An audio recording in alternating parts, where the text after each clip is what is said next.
Hey y'all, so I'm just cooking today, a little bit of baked mac and cheese, jerk chicken pasta, and some chicken tenders real quick. Oh, I got my jerk chicken breast, put a little jerk sauce on there, ready to go. Oh, that's the one I use, y'all. Go cop. Okay, down over here we got a little tender season, just a little bit. We not all done yet. Oh, we got our macaroni drain, our penne, yes. Green peppers and onions, that's drained too, yes. Oh, that's gonna go good with some sauce and some cheese and stuff. Oh, yes, okay. So we got a little chicken breast in a little bag, y'all, okay? Put in a little plastic bag. Sprinkle a little thyme leaves on there and some browning seasoning. Put it in the fridge till we ready to cook it, okay? Let that sit and marinate. Oh, we pouring the heavy whipping cream over the green peppers and onions. That's going to be real good with some cheese, y'all. Woo, it's going to simmer. It's going to be real cheesy, real nice. Oh, that's the fried chicken. That's marinating in the buttermilk. Y'all know how to make fried chicken. If it's not marinating in the buttermilk and the hot sauce and the mustard and all that other good stuff, then I'm not eating your fried chicken. Okay, what we got? We got our mac and cheese. Yes. So you put the butter in the mac and cheese always. Okay, right? When it's freshly drained, throw it in a pan, throw a little season on it, throw some butter on it, mix it together. That's what you want to do. Oh, yes. Sour cream, y'all. Ooh, we got to put our sour cream on our pasta to get it nice and sopped up. That's how it's supposed to be. That's Southern style, okay? So if y'all don't know nothing about that, go ahead and try it. Confirm with your aunties and your grannies and your uncles or whoever be on the grill. Confirm and then try it. Always season. You don't want to do too much seasoning, though, because it's mac and cheese. You want it to taste like mac and cheese, okay? But you can never go wrong with a little garlic, salt, and onion powder, Those are the go-to seasonings. Obviously, a little paprika. Get some color in there because you know it's bland. Ugh, I want to get a little color, a little nice and looking. Oh, it's my favorite part. Cheese galore. Okay, so for this mac and cheese, I use every cheese up under the sun. I use sharp cheddar. I use mozzarella. Oh, excuse me. I'm going to leave that in there too because that was honest. I use Parmesan. I used Asiago and I used Romano cheese, the shaved Romano, because I love that. Okay, so we're just going to keep cheesing up. Cheese. Parmesan cheese. Cheese. Ooh, y'all, that's the custard that go on the mac and cheese. I'm going to do a little separate video, but you always need to put some custard if you're making baked mac and cheese and just put that all over the mac and cheese. Get it nice and sopped up.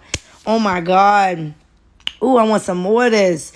Okay, so after you pour the custard on it, you want to mix it up nice and right. Mix up all the cheeses, mix up all the custard. Just keep mixing. And if you want to put some more cheese on there, you can. I definitely did.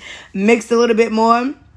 And then I put the cheese on top, obviously, because you need it to be on top. It's just and for that little crunch, y'all. Okay, for that crunch.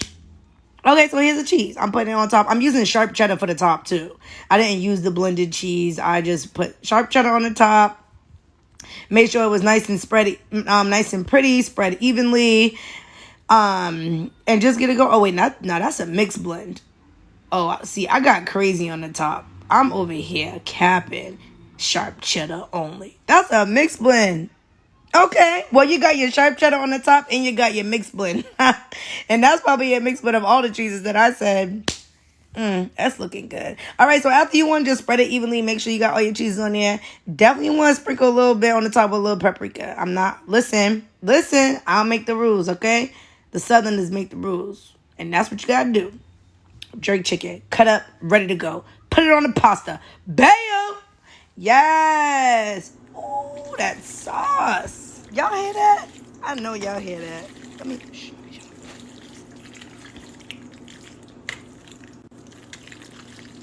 you. A little ASMR for y'all. All right.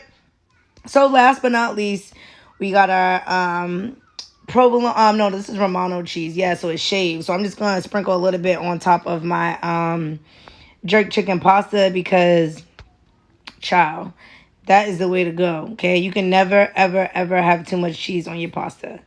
And then I'll pop that in the oven right along with the mac and cheese. I forgot to record that, but that's all we have there. My chicken, girl, that chicken was so good. I didn't record it, but I ate it. And this is just the final. Oh, this is the final. Look at the mac and look at the jerk chicken. Thanks for watching. I love y'all. Stay tuned for the next one. All right, y'all. I know I said love y'all. Bye. Thanks for watching, but I lied. Okay, I forgot I made yams. I made candy yams. And I don't even have the final product video. But anyway, here we go. Got some brown sugar in there, some white granulated sugar. It's already on top of the stove. If you guys look in deeply, you can see it bubbling or whatever. So put some butter on it and let that cook. Now we got our fried chicken out of the fridge, nice and marinated in the buttermilk. I was on FaceTime with Portia on my other phone too. I think we were talking about the Masked Singer. Anyway, be putting the fried chicken in the flour. I also season my flour too. So if y'all don't season y'all flour, y'all gonna have to figure it out because seasoned flour is where it's at. Okay? If you don't marinate your chicken in buttermilk, you need to figure it out because marinating your chicken is where it's at. Okay? So now we're just gonna put this chicken right in the deep fryer, y'all. You know how it goes. Put that right in, sprinkle a little flour. I cook with my hands, so don't nobody be judging me in the comments. That's what they mean when they say you put your foot in your food when you cook with your hands, because you know all the natural oils and sebums or whatever. All right, so we just putting that chicken in the deep fryer. Come on, Amber, get your little pieces in, drop it down low. Drop it down, cover it up. Y'all gonna see it smoking, doing this thing. That's how you know it's cooking. Oh, see, that's bubbling. It's gonna take about 5 minutes, 8 tops. And now we got our crispy chicken. Nice and crispy and crunchy. You can see it's moist too. See that little piece?